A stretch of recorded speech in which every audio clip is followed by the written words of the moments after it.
Ireland is being targeted by international graffiti gangs. Yes, indeed, folks, Ireland is under attack, it seems, from international graffiti gangs.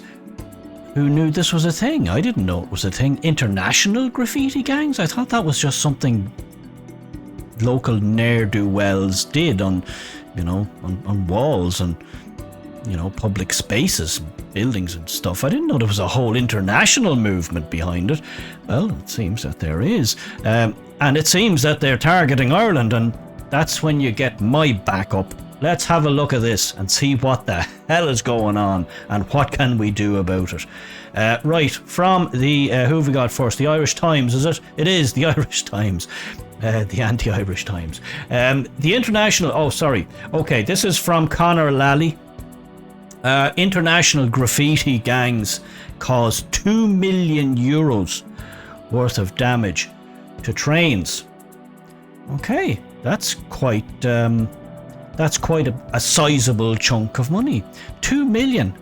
That's taxpayers' money, so it's my money and your money probably. Anyway, let's see what's happening here. There's a train that has obviously been graffitied. It would seem a target of the international graffiti gangs, so it would seem. All right, let's read on, Connor. Right, international graffiti gangs had been targeting public transport in Dublin over the last 18 months, and some €2 million has been spent by Irish Rail, quote, rectifying trains. I suppose rectifying them from that back to what they should look like. Okay, the National Transport Authority, NTA, has said Tim Gaston, the NTA's Director of Public Transport, said the gangs were, quote, coming to Ireland specifically for the purpose of getting their social media hits. That damn social media again. I'm telling you, it's a curse. It's nothing short of a curse, is what it is. Bloody TikToks.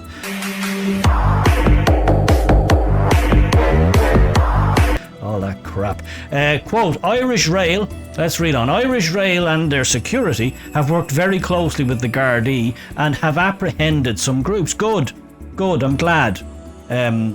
He told Dublin City Council's Joint Policing Committee on Tuesday. Mr. Gaston added, sounds a bit French that, doesn't it? Gaston.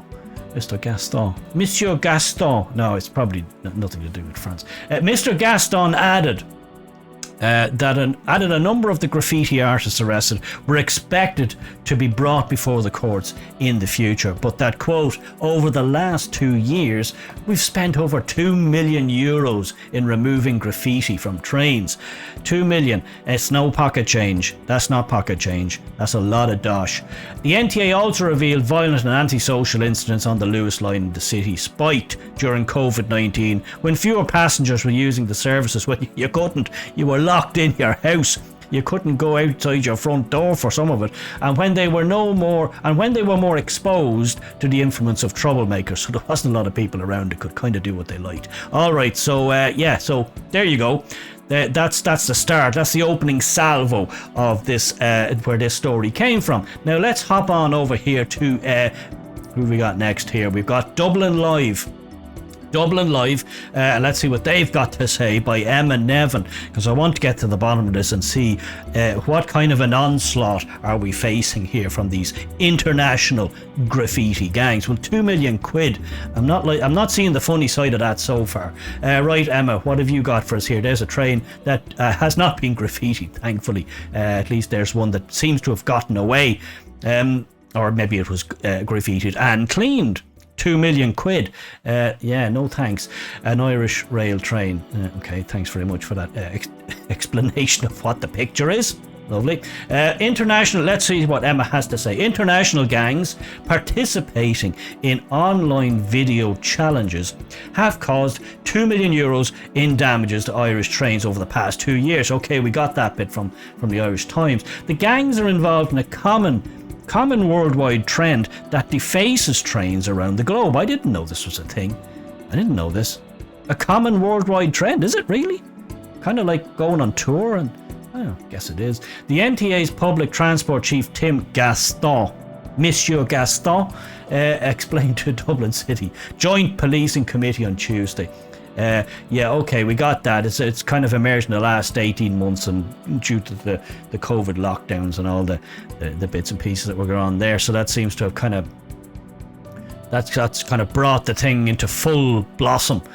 Speaking on RTE Radio 1, Irish Rail spokeswoman Jane Cregan explained that the gangs, quote, tag a train, this must be the lingo, and upload a, quote, challenge video on social media for others to catch the train at a station further down the route and deface it. So this is there's a bit to this, a bit of a kind of a game. It's one of these TikTok challenge type things. And a lot of them, as you know, end in tears. She described the issue as, quote, a new phenomenon for Irish Rail.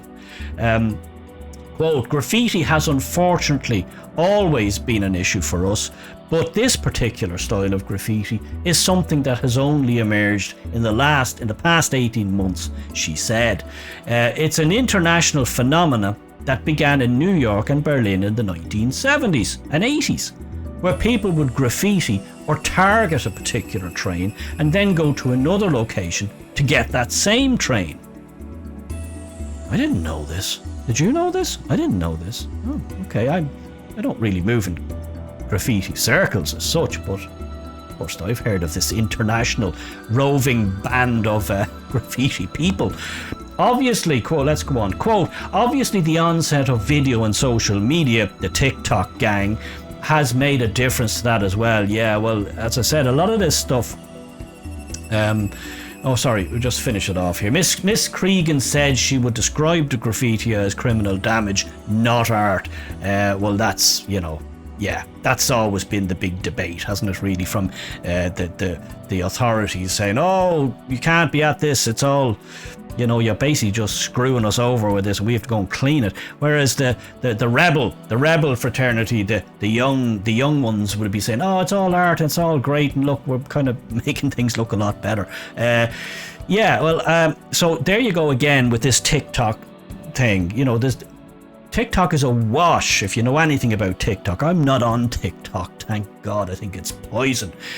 There's a lot of this challenge stuff that gets going on the TikTok platform with young people. It's a young people's platform. It's not for the likes of me. And they challenge each other to do the most insane, crazy, and sometimes dangerous things. And different challenges get traction and they become viral, and then suddenly people are drinking bleach and all kinds of Tide Pods and all this sort of madness gets going, and it's very, very dangerous because people kind of get swept up in the thing, as has always happened with young impressionable people. They kind of get on a kick, it becomes cool, and all their mates are doing it, and everybody seems to be at it, and everybody's trying to outdo everybody else, and the thing just goes crazy. So this graffiti thing, which used to be, as I said, just a local just the local headbangers used to just go out and graffiti a wall or spray something on the town hall or something, and that was about it. The council had to come and kind of scrub it off the next day or whenever you could get people to do it.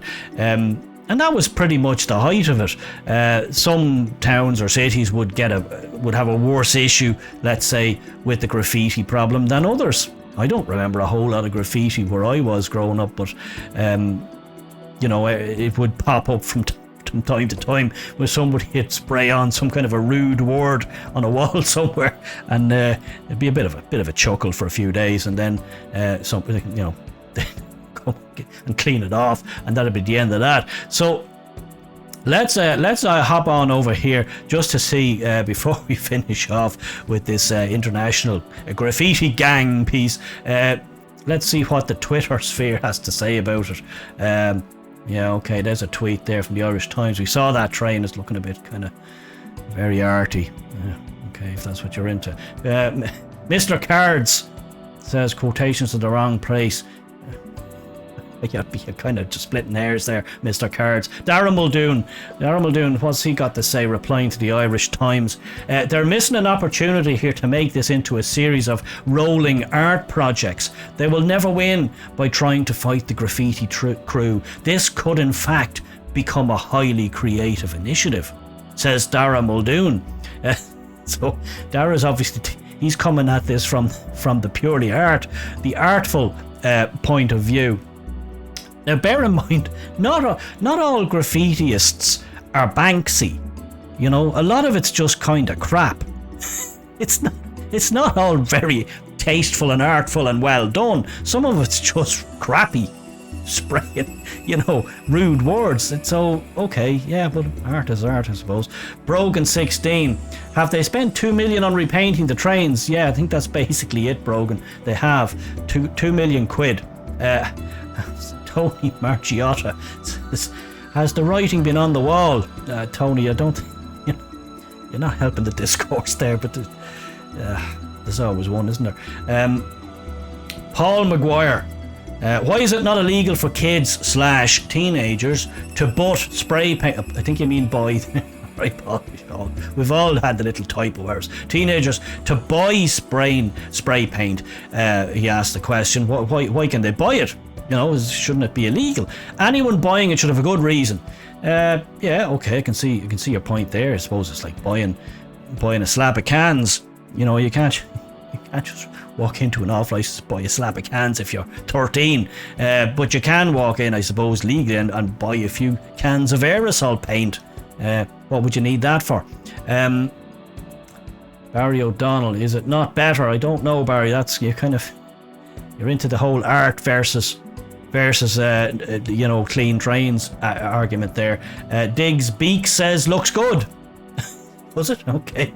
Colin Farrell, fair play to them. You see there's a lot of people on the, maybe that is the people doing, I don't know. A drop in the ocean, says Alan, compared to the damage this government are doing to the country. Yeah, free from choice. I was looking for this comment. Yeah, there's always somebody jumping in with that one. Peter Coyle says, we can blame all these beautiful murals that have made our towns look like ghettos and the officials love them. This was inevitable, says Peter.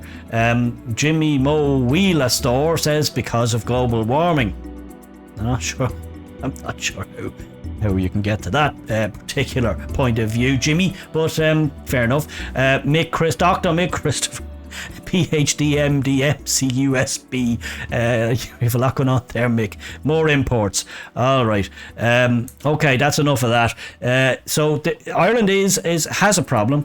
Is currently having a problem with these roving bands of international graffiti gangs. I assume the TikTok generation, and their whole shtick is travelling to various countries. I guess Ireland's not the only one, and basically tagging trains, spraying them up, putting their logos, their marks, their whatever names on it, and then uploading it to TikTok and gaining followers out of that, or kudos, or whatever it is they gain out of it. Now, as far as I'm concerned, right, I'm all for a bit of fun. I get that. And, just the whole, is it art, is it not art argument. But at the end of the day, look, somebody has to come along behind you and pay people to clean it up.